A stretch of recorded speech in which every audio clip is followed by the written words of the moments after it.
Nostradamus. Yeah. So... Okay, I just chopped 2 of these, I don't know, is it cloves? It's not one clove, it's like the whole thing. Buds of garlic. Put them into Greek style yogurt. And keep it in the fridge, right? So you know you have food for later. And it's very good, especially in today's world.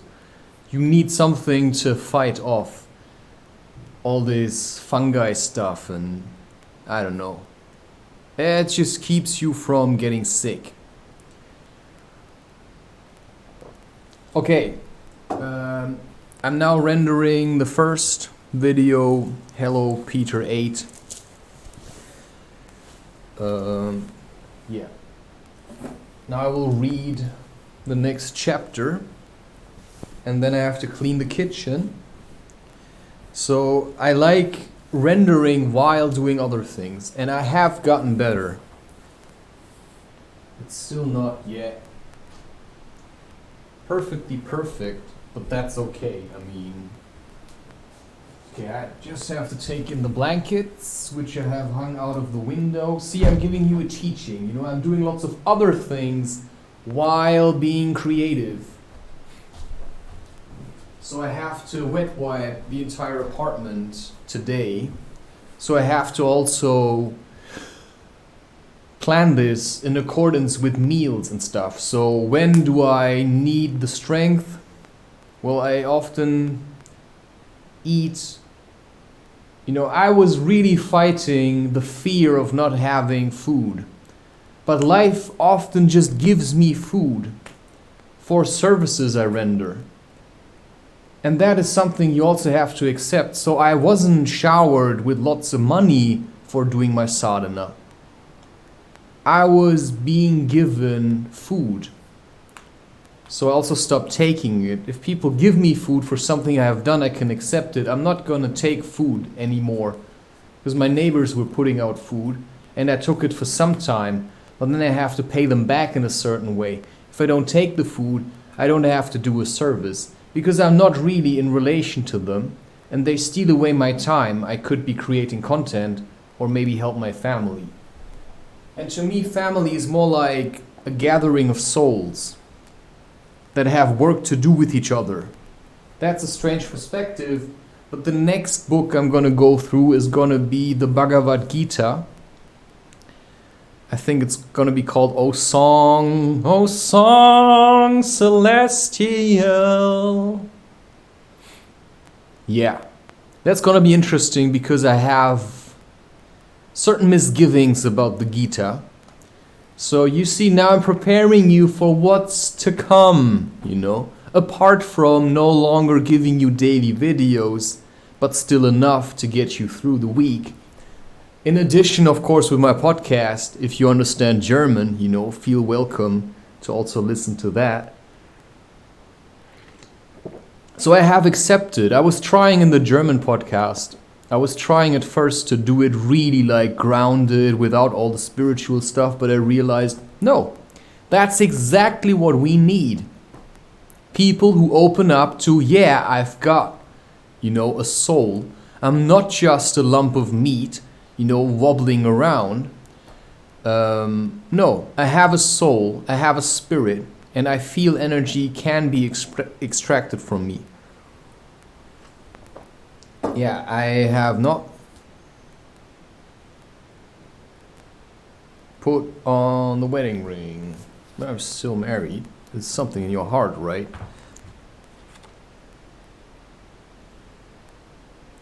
Yeah.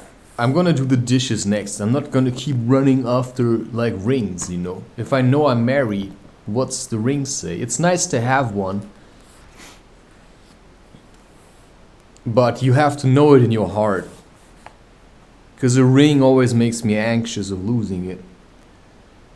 Okay, Wendy's story, chapter 11, people, you know. We've gotten this far, you know. Why give up now? I have to...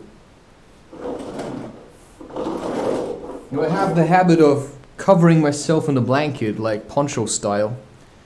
It's, yeah, it's a blanket made of polyester, so it's not... But it works for me, right? I mean, it keeps me warm anyway.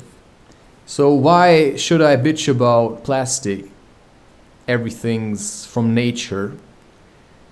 Plastic, sure, it seems more toxic, but if there are bacteria or microorganisms that can digest plastic, what are we so worried about? I mean, we just have to reduce the amount of trash we produce. And I believe that nature will manage. Something will, it will dissolve. And fish will learn to determine, between plankton and microplastic. Or maybe there'll be fish that will digest microplastic. We just have to stop producing more. So hiking barefoot, hello, no rubber or plastic rub-off from your feet anymore. Plus, the strange thing is, and now comes the crazy part, one of the benefits of hiking barefoot is just making such incredible experience, such as,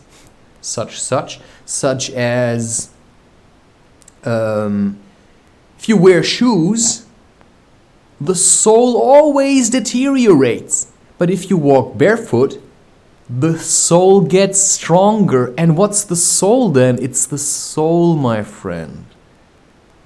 So your feet are a perfect representation of your spiritual well-being. So if your feet have trouble walking about gravel, well, then you as a spirit are struggling. So start hiking barefoot is all I can say to you. There are so many trigger points. Every hike is another avalanche of emotion. And sometimes, last time I hiked, I came back in the night and I was guided to go off trail because, well, it was still a trail, but not a gravel kind of road trail. Well, my feet were pounded and I just wanted to walk on something soft. But recently there were reports that there's wolves now in the area. I have no experience with wolves, right? So it's a scary thing to do. I have no experience with standing on a stage, but I'd like to do it. But people are like hungry wolves, so facing people on a stage would be then to me, if my life says you are going to do this, which I believe it will, I don't know, it's just a vision I've had, but reality, still has to confront me with the reality of this vision, which I am still, believe it or not, working towards. But now I've got energy, I shouldn't waste it. I should just read now. And it's not wasting it, but it's not my podcast. Yeah, it is. It's like a side thing. My main thing is like the podcast. Yeah, it's not really my main thing. It's all the main thing. Chapter 11. No. Life is the main thing. Wendy's story. Listen then, said Wendy, settling down to her story with Michael at her feet and 7 boys in the bed. There was once a gentleman. I had rather he had been a lady, Curly said. I wish he had been a white rat, said Nibs. Quiet, their mother admonished them. There was a lady also, and... Oh, Mummy, cried the first twin, you mean that there is a lady also, don't you? She is not dead, is she? Oh, no. I am awfully glad she isn't dead, said Tootles. Are you glad, John? Of course I am. Are you glad, Nibs? Rather. Are you glad, twins? We are just glad. Oh dear, sighed Wendy. Jeez, they just want attention. You see, you get it. Yeah, they haven't had. It's just not a proper mother. A true mother has the firmness, because you as a spirit are kind of wobbly. Because you're like a candle in a bowl. But the candle can flicker and move around. And once you learn to transcend and stuff, you can also, leave the bowl. And then you can zoom around other people's minds and try to haunt them. But once they pick up on it, yeah, you better stop. Because they'll just flash it back to you. So that's just really strange, which is why Now I can be here and do this, and this can be 20%. But the other 80% are doing other things. You see what I'm saying? Little less noise there, Peter called out, determined that she should have fair play, however beastly a story it might be in his opinion.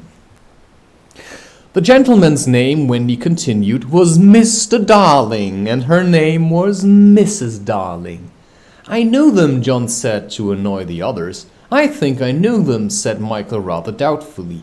They were married, you know, explained Wendy. And what do you think they had? White rats, cried Nibs, inspired. No, it's awfully puzzling, said Tootles, who knew the story by heart.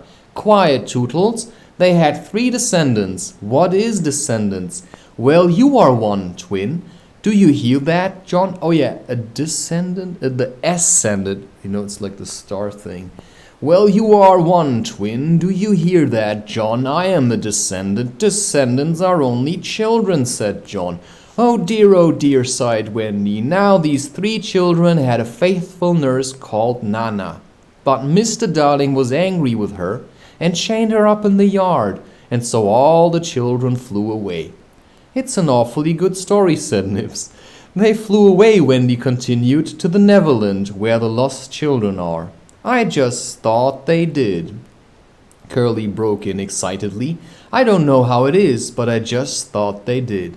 Oh, Wendy, cried Tootles. Was one of the lost children called Tootles? Yes, he was. I'm in a story. Hurrah, I am in a story, Nibs. Hush, now I want you to consider the feelings, the unhappy parents with all their children flown away. Ooh, they all moaned, though they were not really considering the feelings of the unhappy parents one jot. Think of the empty beds. Ooh, it's awfully sad, the first twin said cheerfully. I don't see how it can have a happy ending, said the second twin. Do you, Nibs? I'm frightfully anxious. If you knew how great is a mother's love, Wendy told them triumphantly, you would have no fear. She had now come to the part that Peter hated. I do like a mother's love, said Tootles, hitting Nibs with a pillow. Do you like a mother's love, Nibs? I do just, said Nibs, hitting back. You see, Wendy said complacently, our heroine knew that the mother would always leave the window open for her children to fly back by. So they stayed away for years and had a lovely time. Did they ever go back? Let us now, said Wendy, bracing herself for her finest effort, take a peep into the future. And they all gave themselves the twist that makes peeps into the future easier. Years have rolled by, and who is this elegant lady of uncertain age alighting at a London station? Oh, Wendy, who is she? Cried Nibs, every bit as excited as if he didn't know. Can it be? Yes, no, it is the fair Wendy. Oh, and who are the 2 noble portly figures accompanying her, now grown to man's estate? Can they be John and Michael? They are. Oh, see, dear brothers, says Wendy, pointing upwards. There is the window still standing open. Ah, now we are rewarded for our sublime faith in a mother's love. So, it's this underlying thing of Harry Potter, of course, which I do believe somehow works. If your mother keeps, thinking about you, worrying about you, and you actually appreciate that. Because a mother is also a spirit in her own right? So you're a spirit, she's a spirit. It's just really hard to be grateful, right? Which makes keeping your heart open a real challenge. Because you may have to keep it open despite other people's darkness. Now imagine, you're leading a group through a hike. Let's say the group consists of, unstable people. Not really unstable, but people who had trauma in their life and who haven't gone as far as you yet. Now you guide them through a hike, and you hike, and suddenly it becomes apparent that you will hike through the night. And now these children have no idea about dealing with darkness and stuff, and the wilderness. And suddenly there's Sounds. Yeah, I mean, some may, have a panic attack. So you have to hold focus, meaning consciousness and faith and trust and all of that. So you have to keep them in the light despite the darkness without having them, jump onto you. So that's quite a challenge, my friend. You can only prepare yourself and then see what's going to happen. They are. Can they be John and Michael? They are. Oh, see, dear brothers, says Wendy, pointing upwards. There is the window still open. Hey, where was I? Ah, yes. So up they flew to their mummy and daddy, and pen cannot describe the happy scene over which we draw a veil. You see, a veil is also something to protect you, or to protect something else. Which is why, if you ever... I don't care. That was the story, and they were as pleased with his... That was the story. Yeah, if you are creative on the internet, you have to protect your family. Stop taking pictures of yourself. Photograph what you're doing.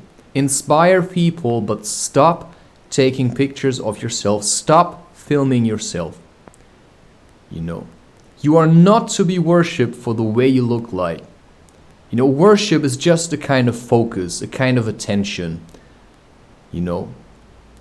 But it's also a form of communicating. So one needs the other needs the one. And so it's a playing ball with each other. But you are not to be worshipped for the way you look. Which is why stop defining yourself with what you see when you look into a mirror. Your mirror is how you feel. Yeah, your mirror is, okay, what do I need to do? If you look into a mirror, you get distracted. This is not you.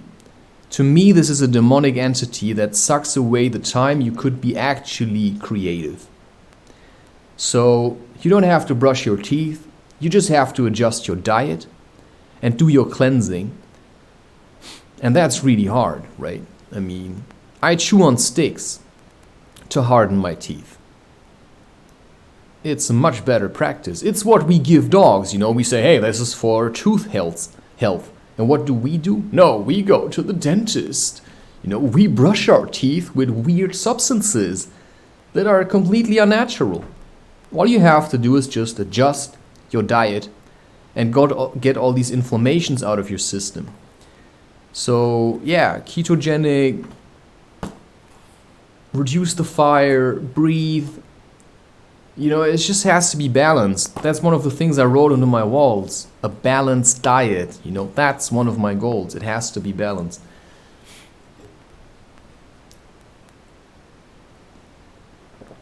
So if you read also in Gandhi's works, he never talks about anything like holding planks or doing asanas. He never talks about a lot of stuff with diet. I mean, he did just leave stuff out. But that doesn't, he lost all his teeth. So I'm just trying to see, okay, how can I keep my teeth?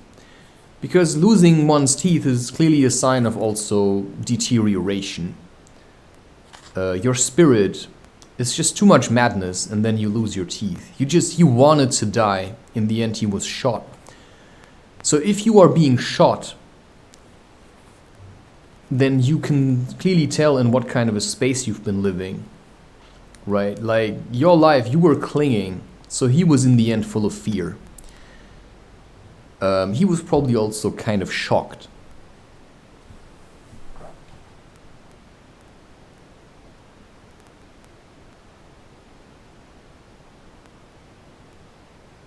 And one thing I quite see a lot are people wobbling around with like hip problems. So sit in a squat. Just squat on the ground. Get rid of your chair. Squat, stand, hold planks, walk on all fours, but do it maybe when nobody sees you, the walking on the all fours. Because you don't want to be portrayed as an animal. You have to keep this dignity of standing erect. That's what used to define us as humans. Being stable and erect. which is why you have to have your diet in check. I'm just saying, you know, this is important. If you're full with yeast, yeast is a fungus, it grows into your brain, it takes over your mind, you know, you can no longer be alive. So you'll just sit around, be heavy. So elemental sulfur works like a charm to get rid of all these yeasts.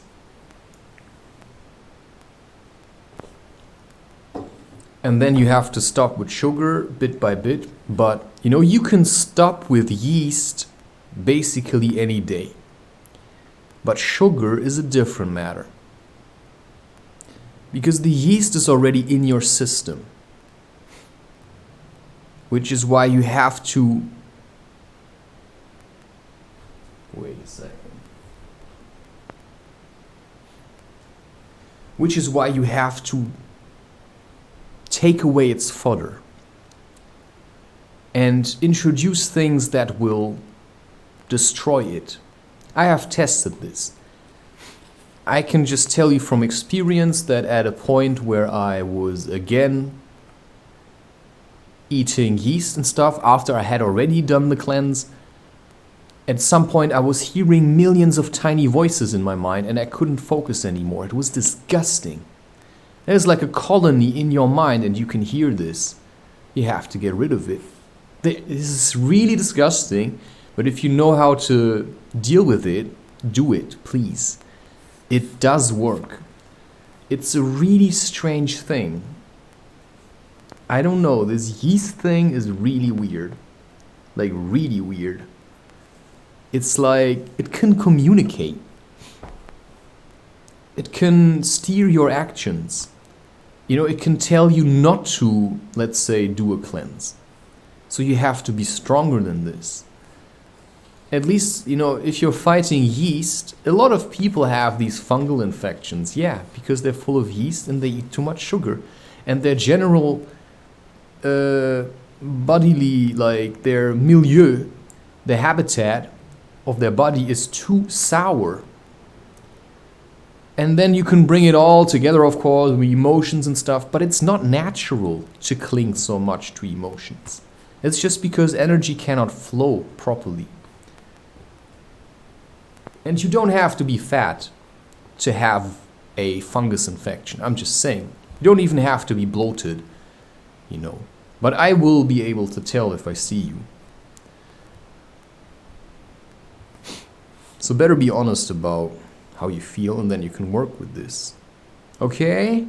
You know, this was my part of giving you something. Pennying her now. Can they be John and Michael? They are. Oh, see, dear brothers. Yeah, the veil. Okay, you get sidetracked again. That was the story. And they were as pleased with it. One thing which is good about the books that I've chosen here, which will be this, then the Bhagavad Gita, and then Treasure Island, they're not overly long, you know. I mean, I have really enjoyed reading, yeah, The Last Unicorn. Give it a shot, it's a good book.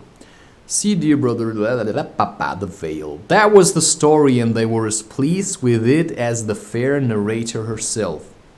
My mouth just really works on its own. Yeah, I cannot, you know, okay, just to explain to you how this works, I stand here, I wish to read this book, and then suddenly there's like pressure. There's like a pressure building up. It's like you have to say this now. Okay, you know. I am just catching people who want to listen to an audiobook. And then I trap them to listen to this, you know, because that's what they really need. Because if they'd be on top of the game, they'd be reading books themselves. You get it? So the reason you listen to this is because you're too weak to read yourself. You need to learn how to focus again, and then you can read books. You just give me a second. Jing, jing, jing, Jenga. Just have to render this video. Jing, jing, jing, Jenga. Aha! Climb onto a mountain, find out what you want. Do it till you treasure. Jing jing jing jing jinga, jing jing jing jing jinga.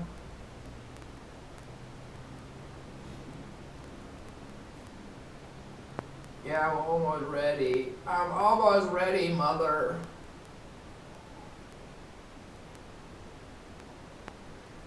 Oh yeah. What's wrong? So-called because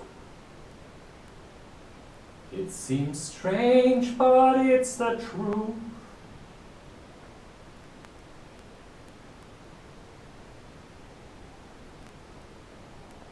Just checking. what's wrong? So-called because evil captains put sailors on it and leave them there to drown. They drown when the tide rises. All because evil captains put sailors on it and leave them there to drown. They drown when the tide rises. Okay. Getting closer, people. You know, each day, you've got to remember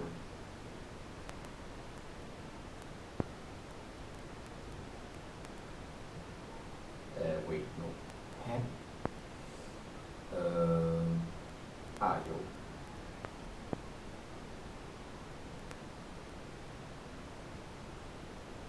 Of course.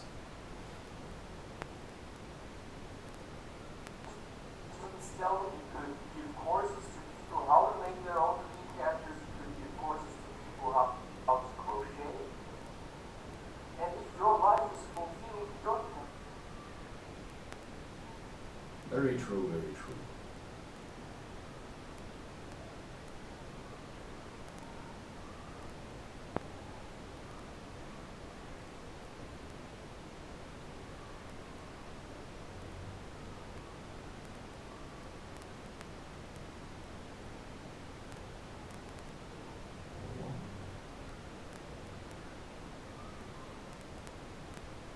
Ah.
Yeah, just bear with me, I just have to render this video.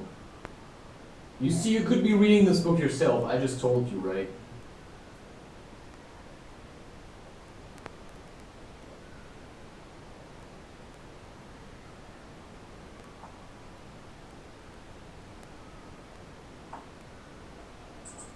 Yeah, it's really annoying to make people wait.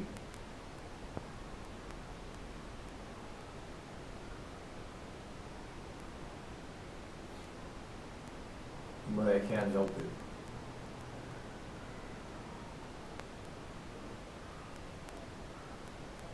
Okay, yup.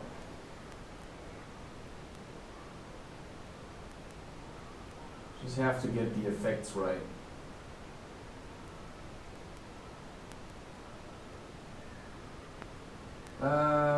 Just give me a second. Oh yeah.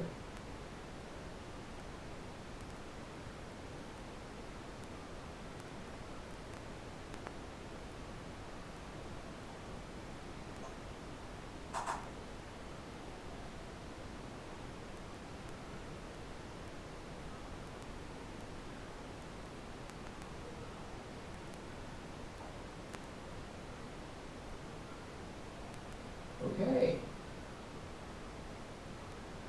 So you have to get the fade in.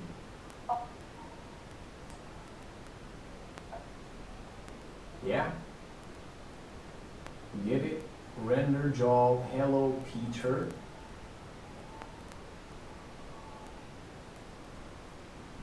Eight. And now I have to go to the list I created for YouTube planning. It's in the folder YouTube day of year. You see, content creation is a really insanely heavily planned business if you want to take this serious. And it's video number 51. That's not number 51, but number 51 is the 20th of February 2026, right?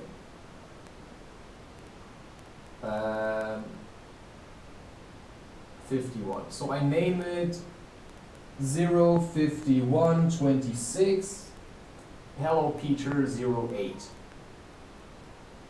Render to file. Okay. When I have that in the bag, then I can do something else. Okay. I ain't gonna apologize. You are here because you want to. This is my teaching. You gotta have patience. If you want to love a woman or a man, then you gotta have patience. They cannot give you more than they have. If they aren't ready to open up to you just now, then you have to, keep building your own self. And if the law of attraction truly works, which I believe it does, then life will happen on its own at some point, and then there won't be all this friction anymore because you just sorted yourself out. Right? So just, I don't know, take responsibility and see how far you get. For yourself, you can take emotional responsibility for other people as well. That was the story. And they were as pleased with it as the fair narrator herself. Everything just as it should be, you see. Off we skip like the most heartless things in the world, which is what children are, but so attractive. They seem so cute, They are, it's just nice to be a parent, but you really need to build this up to not further traumatize the future generations of children. So you have to take your time to grow up. If you become a father at the age of 40, if you can then be truly a guide and give stability, what's so bad about that? Off we skip like the most heartless things in the world. Okay, selfish time. Yeah, of course they're selfish because they need to be fed. And we have an entirely selfish time. And then when we have need of special attention, we nobly return for it, confident that we shall be embraced instead of smacked. So great indeed was their faith in a mother's love that they felt they could afford to be callous for a bit longer. But there was one there who knew better, and when Wendy finished, he uttered a hollow groan. "What is it, Peter?" she cried, running to him, thinking he was ill. She felt him solicitously, lower down than his chest. "Where is it, Peter?" "It isn't that kind of pain," Peter replied darkly. "Then what kind is it?" "Wendy, you are wrong about mothers." They all gathered round him in a fright. So alarming was his agitation, and with a fine candor he told them what he had hitherto concealed. Long ago, he said, I thought like you that my mother would always keep the window open for me. So I stayed away for moons and moons and moons, and then flew back, but the window was barred. For mother had forgotten all about me, and there was another little boy sleeping in my bed. I am not sure that this was true, but Peter thought it was true, and it scared them. Are you sure mothers are like that? Yes. So this was the truth about mothers, the toads. Still it is best to be careful, and no one knows so quickly as a child when he should give in. Wendy, let us go home, cried John and Michael together. Yes, she said, clutching them. Not tonight, asked the lost boys, bewildered.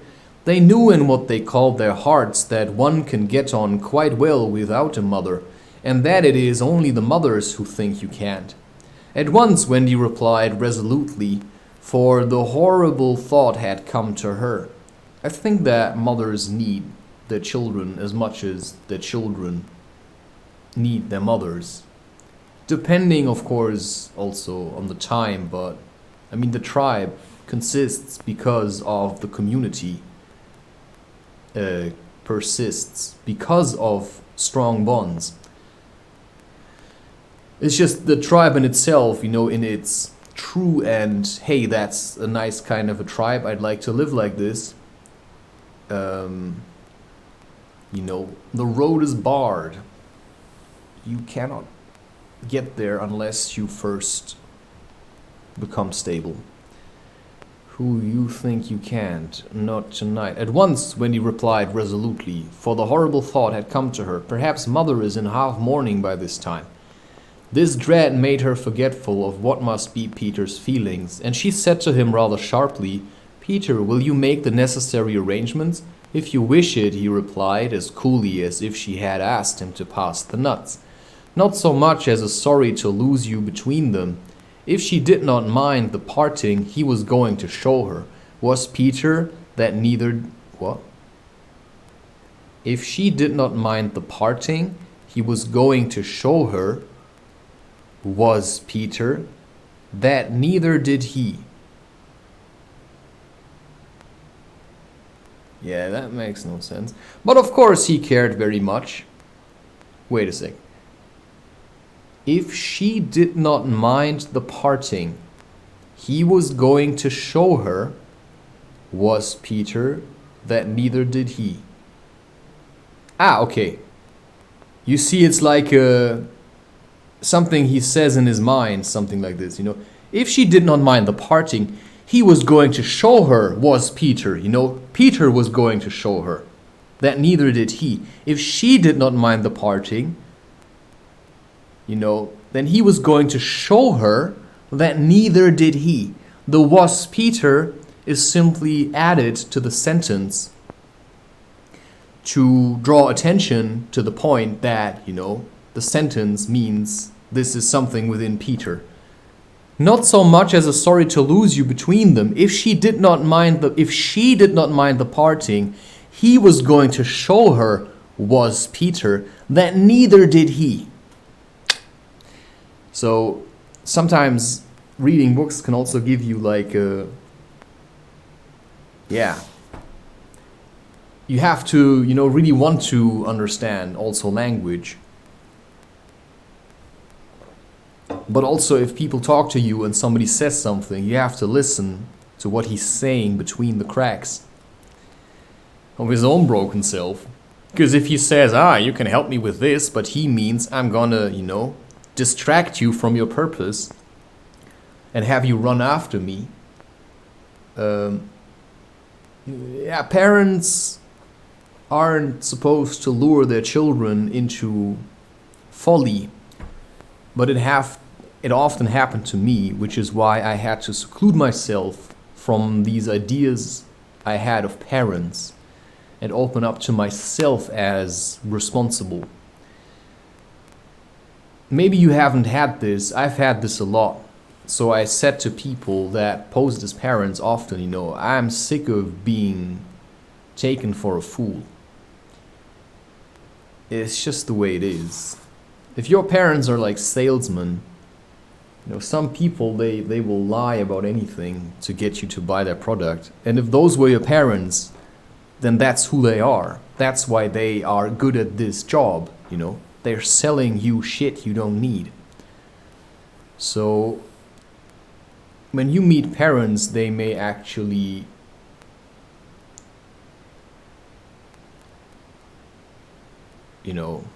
act as though they're worse off than they truly are, or they may act as though they're better off than they truly are. This is really confusing. You just have to listen to your heart.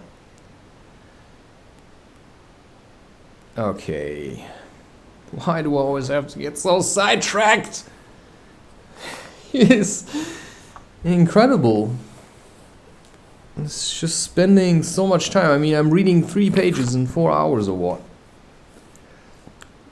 Yeah, okay, I just have to push this through now. I say this so often.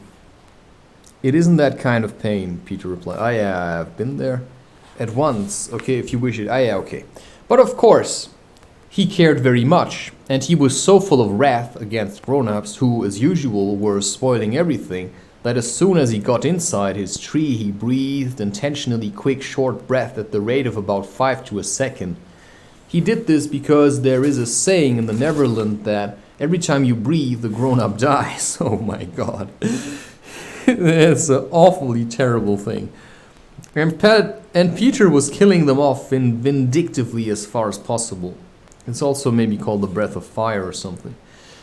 Or hyperventilating. Then having given the necessary instructions to the Redskins, he returned to the home, where an unworthy scene had been enacted in his absence. Panic-stricken at the thought of losing Wendy, the lost boys had advanced upon her threateningly. "I will be worse than before she came," they cried. "It will be, yeah, that's true. We shan't let her go. Let's keep her prisoner. Aye, chain her up." In her extremity, an instinct told her to which of them to turn. "Tootles," she cried, "I appeal to you." Yeah, the weakest one. Was it not strange she appealed to Tootles, quite the silliest one? Grandly, however, did Tootles respond. For that one moment he dropped his silliness and spoke with dignity. "I am just Tootles," he said, "and nobody minds me. But the first who does not behave to Wendy like an English gentleman, I will blood him severely." He drew his hanger, and for that instant his sun was at noon. Yeah, it reminds me of the 7 Deadly Sins. One of my favorite characters is just that, all these big boob images and stuff, it just started to annoy me, and it just was too silly. But this guy, the sun guy, who, his strength grows with the sun. So it's better to have the sun inside of you instead of being too... But yeah, I have more energy during the day, that's for sure. I'm more like, yeah, I can do light, but I also had to get used to the darkness. Oh, you see, the others held back uneasily. Then Peter returned, and they saw at once that they would get no support from him. He would keep no girl in the Netherlands against her will. "Wendy," he said, striding up and down, "I have asked the Redskins to guide you through the wood as flying tires you so." "Thank you, Peter." Then he continued, in the short, deep voice of one accustomed to be obeyed, "Tinker Bell will take you across the sea. Wake her, Nibs." Yeah, full of mischief. Don't trust her. Nibs had to knock twice before he got an answer, though Tink had really been sitting up in bed listening for some time. "Who are you? How dare you? Go away," she cried. You are to get up, Tink," Nibs called, "and take Wendy on a journey." Of course, Tink had been delighted to hear that Wendy was going, but she was jolly well determined not to be her courier, and she said so in still more offensive language. Then she pretended to be asleep again. "She says she won't," Nibs exclaimed, aghast at such insubordination, whereupon Peter went sternly toward the young lady's chamber. Tink, he rapped out, if you don't get up and dress at once, I will open the curtains, and then we shall all see you in your negligee. This made her leap to the floor. Who said I wasn't getting up? She cried. In the meantime, the boys were gazing very forlornly at Wendy, now equipped with John and Michael for the journey.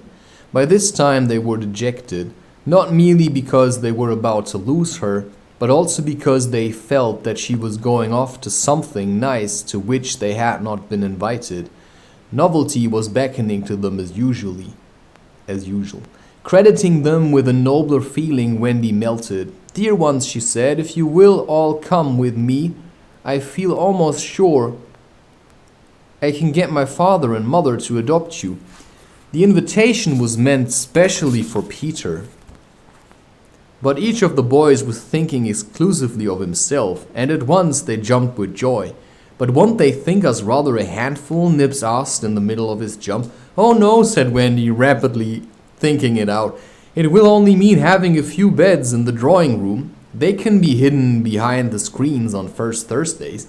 Peter, can we go? They all cried imploringly.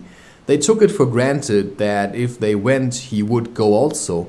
But really they scarcely cared.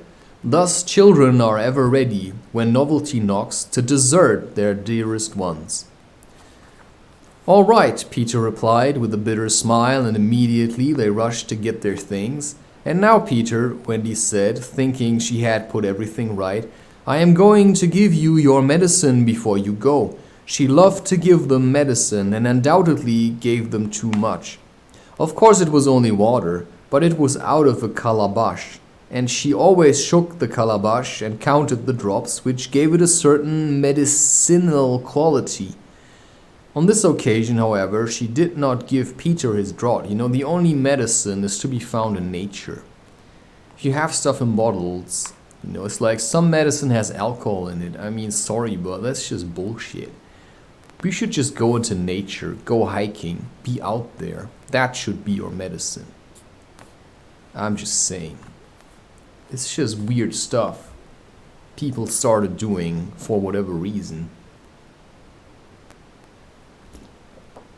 Which is why all ideologies are nonsense. You can only work with the times. So hence me, an incredibly rebellious spirit whose basic purpose is reconstructing, you know, the bullshit he found in his own mind, which was planted there by others, you know, is creating content.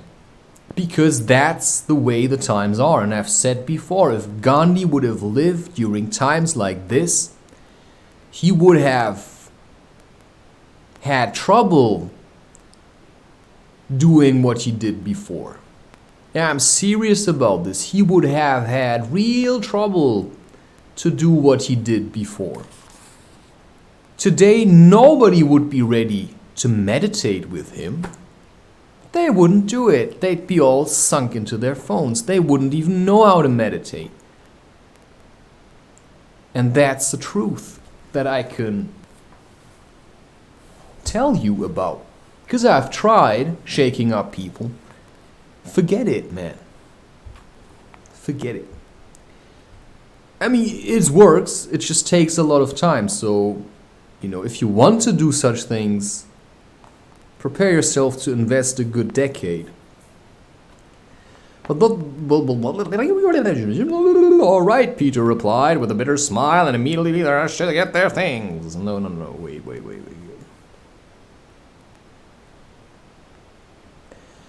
So thinking she had put everything. Yeah, I'm going to give you your medicine. She loved to give the medicine, each of them a calabash, and counted the drops, which gave it a certain medicinal quality. On this occasion, however, she did not give Peter his draught, for just as she had prepared it, she saw a look on his face that made her heart sink. Get your things, Peter, she cried, shaking. No, he answered, pretending indifference. I am not going with you, Wendy. Yes, Peter, no. To show that her departure would leave him unmoved, he skipped up and down the room, playing gaily on his heartless pipes. She had to run about after him, though it was rather undignified. "To find your mother," she coaxed. Now, if Peter had ever quite had a mother, he no longer missed her. He could do very well without one. He had thought them out and remembered only their bad points. "No, no," he told Wendy decisively. Perhaps she would say I was old, and I just want always to be a little boy and to have fun. But Peter, so the fear of being rejected. No, and so the others had to be told. Peter isn't coming. Peter not coming? They gazed blankly at him, their sticks over their backs, and on each stick a bundle. Their first thought was that if Peter was not going, he had probably changed his mind about letting them go. But he was far too proud for that. "If you find your mothers," he said darkly, "I hope you will like them." The awful cynicism of this made an uncomfortable impression, and most of them began to look rather doubtful. After all, their faces said, were they not noodles to want to go? You see why I say he's also an evil trickster, because he lures also other children away from their homes. So his trauma, let's say his trauma is a trauma, makes him also behave in a certain way. So he isn't just the nice guy. He has clearly a shadow, like he hates parents. And instead of transforming it and also allowing other ideas about parents to enter his heart or mind, he just sticks to his hurt and pain. So he never transforms it. And that's an important point which you have to face in yourself, of course. Just simply open up to also, hey, I don't know, maybe my parents weren't like the school book happy family kind of parents, but you also have to understand where they came from, my friend. Like these times today with the industry and stuff, it isn't easy to have children, so if your depression is partly your parents' depression, then the more stable you become, that's already what's good for them. To see, hey, I don't know what he's talking about, but, we must have done something. So I have learned things from my parents, but there were also things I had to unlearn. What with all the sugar and stuff. So I'm the first in my family that let go of sugar, started to hike barefoot. So, yeah, I had to pass it on to my children, but you cannot pass it on to your niece or something. Like, your brother will be unlikely to follow you down this road. So this means that family can only get you so far.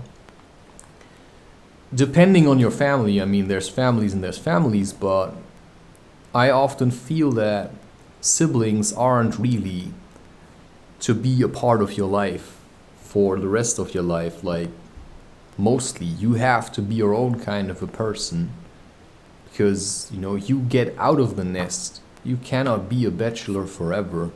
It's just gonna make you look pathetic. But that's then where you are, but you can build up on it. Okay, if you're now 80, well, why would you listen to this?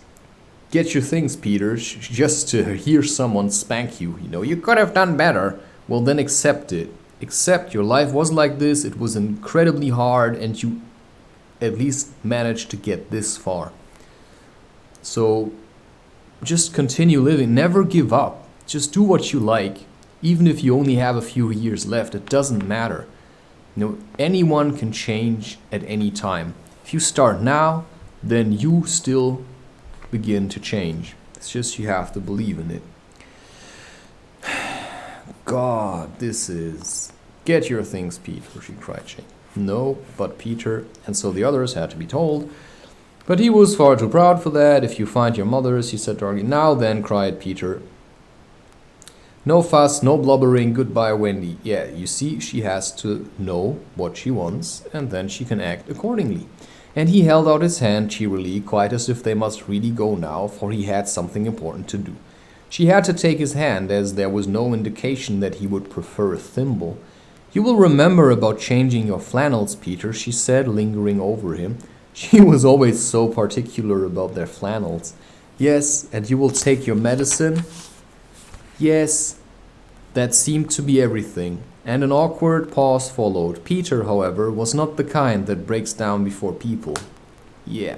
Are you ready, Tinker Bell?" he called out. "Aye, aye, then lead the way."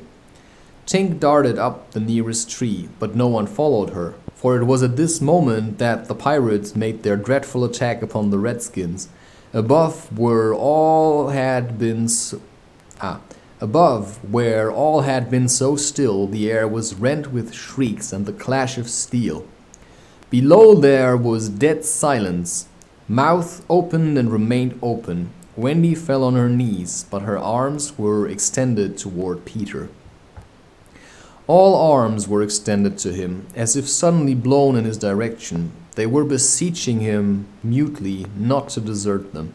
As for Peter, he seized his sword, the same he thought he had slain Barbecue with, and the lust of battle was in his eye.